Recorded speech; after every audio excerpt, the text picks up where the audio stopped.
Cissé, présidente comité des femmes de la Fédération sénégalaise des associations de personnes handicapées de Thiès. Voilà, liñ ci séntu woon, je pense que gis nañ ko ci parce que c'était ñu réunir acteurs yi yëpp ñu egsi ndax bu ñu waxee acteurs yi mooy collectivités locales yi mooy organisation de personnes handicapées yi mooy partenaires yi ñu toog waxtaan ci forum bi ci thème bi nga xam ne dafa nekk handicap ak formation professionnelle. voilà liñ ci gën a dolli ci diagnostic bi ci nga xam ne moo tax sax ñu gën a yëkkati suñu voix bi ci njëkk mooy ñu fexe ba loi d'orientation sociale bi nga xam ne moo tënk lépp li nga xam ne moo jëm ci waylaago mu nekk lu effective bu ñu waxee effectivité nag dafa nekk ni il y a 50 chapitres ci biir loi d'orientation sociale bi ñu bëgg tey li jëm ci mbirum transport lu jëm ci mbirum éducation formation santé tey képp koo xam ne waylaago nga mën a fexe ba tey jii loi d'orientation sociale boobu nga mën ci gis sa bopp bi nag mooy na effective daan ko voté rek voté une loi benn mbir la application bi nekk beneen mbir te bu fekkee dañuy voté ay loi te suñu paree loi yooyu dañ koy jël dugal ko ci tiroir yi te kenn du ko appliqué kon dootul am solo dootul amati itam sens mais nan fexe ba loi boobu na effective ci personnes handicapées yi ba nga xam ne tey seen dundin dina gën a yomb seen dundin dina gën a ñooy te tey jii lépp loo xam jëm na ci santé éducation transport et cetera dina nekk loo xam ne dina jàppandi si ñoom. Abi Cissé, je suis la présidente régionale du comité des femmes de la Fédération sénégalaise des associations de personnes handicapées de Thiès. Nous sommes réunis aujourd'hui à Sams Prestige, aujourd'hui du 4 août 2022, pour un forum sur le handicap et la formation professionnelle. Quand on parle de handicap et formation professionnelle, c'est pour la réinsertion des personnes handicapées. Parce qu'on a vu que plusieurs handicapés sont ils sont dans les maisons, mais sans formation. Mais on a fait cela pour un plaidoyer fort pour les autorités, pour les partenaires, faire un plaidoyer à l'endroit des autorités, des partenaires pour qu'ils puissent nous accompagner, pour que ces personnes handicapées puissent avoir des formations d'abord pour leur réinsertion. On peut dire que l'État a fait des avancées extraordinaires. Même les collectivités locales sont en train aussi de nous accompagner. Mais on a dit que tant que la loi n'est pas effective, on ne peut pas dire que tout est OK. On veut une loi, mais aussi on veut l'application de cette loi-là. Après cette activité, on fera des démultiplications au niveau des communes, au niveau des localités, au niveau aussi des associations. Parce que la fédération réunit plusieurs types d'handicapés. Et cela, on va les démultiplier au niveau des associations. Parce que toutes les associations qui sont dans la fédération ne répondent pas aux mêmes critères. Parce qu'il y a les sourds-muets qui ont leur spécificité, il y a les non-voyants qui ont leur spécificité. Donc, on va faire des séances de démultiplication au niveau de nos organisations. Doon coordonnateur sourds-muets yi Thiès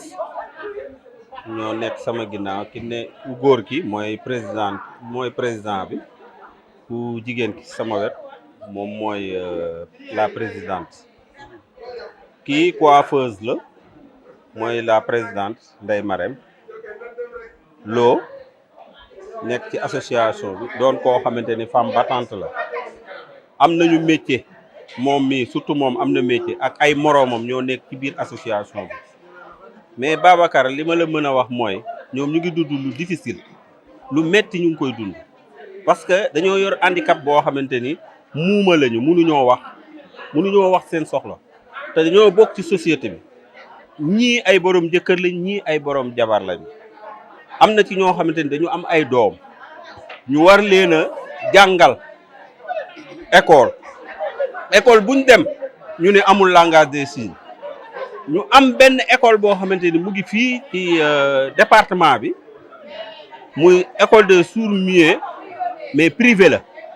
ku fa dem da ngay fay loolu nag mu doon lu doy waar te li ma la mën a wax mooy li ñu am ci ay sourds-muets ay xale kenn xamul lu mu toll mais amuñu fuñ leen def di ñaan yàlla lii nga xamante ni mooy li plan def nii pour jàppale les handicapés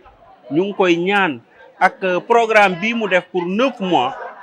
mu doon loo xamante ni réussite la boo xamante ni handicapés yëpp dinañ ci gis seen bopp rawatina ñi nga xamante ni ñooy sourds-muets yi.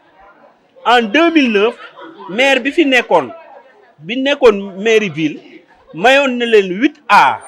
terrain pour vraiment ñu tabax ko man cee def ay école ci kaw def aussi tamit ay centre aussi ci suuf di leen ñaan yàlla lii nga xamante ni moom la plan indil handicapé yi yàlla na ci sourds-muets yi gis seen bopp vraiment di sant ñëpp di gërëm ñëpp di ñaan yàlla lii nga xamante ni moom la ñu indi comme programme yàlla na ko yàlla yeggale te yàlla suturaal ni ba lépp li nga xamante ni bëgg nañ ko ci vraiment programme bi suñu borom eggale ko. di rafetlu aussi tamit ki nga xamante ni mooy Abi Cissé la femme de fer vraiment fépp fu mu gis partenaire boo xamante ni war nañoo jàppale dina ko dem découvrir ñëw ànd koog ñun ba mu jeex. ki nga xamante ni aussi tamit mooy Thiam di coordonnateur bi aussi tamit plan moom it ñu ngi koy remercier di ko jaajëfal parce que moom it du tàyyi mukk di defal handicapé yi ay programme yoo xamante ni vraiment lépp lu nga xamante ni beddi woon nañ leen teg leen ci mbedd mi sànni leen seetuñu leen ñuy tàllal loxo ñoom permettre nañu ak plan defatuñu lool tàllatuñu loxo yalwaanatuñu defatuñu dara di ñaan nag programme bi suñu borom defal ñu ci ndam di ñaan encore une fois ngeen jàppale handicapé sourds-muets yi yàgg nañoo bëgg a génn ci tali bi ak aussi grandeur bi nga xamante ni man mi leen jiite maa ko def téye leen di ñaan yàlla képp ki nga xamante ni bonne volonté la mu jàppale leen ci programme bi.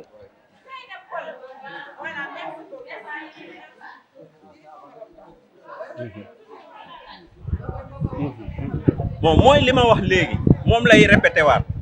parce que comme yàgg naa ak ñoom xëy na lu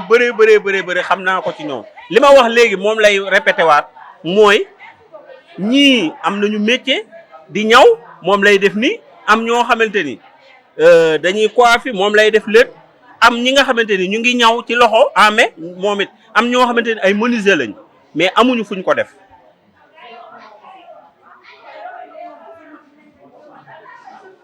nee na xale yi nee na doomam yi nga xamante ni ay sourds-muets lañu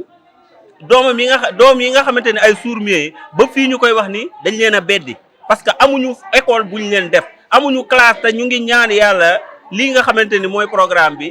IA jàppale ñu ci mook plan ñu mën a am classe boo xamante ni vraiment pour sourds-muets leen.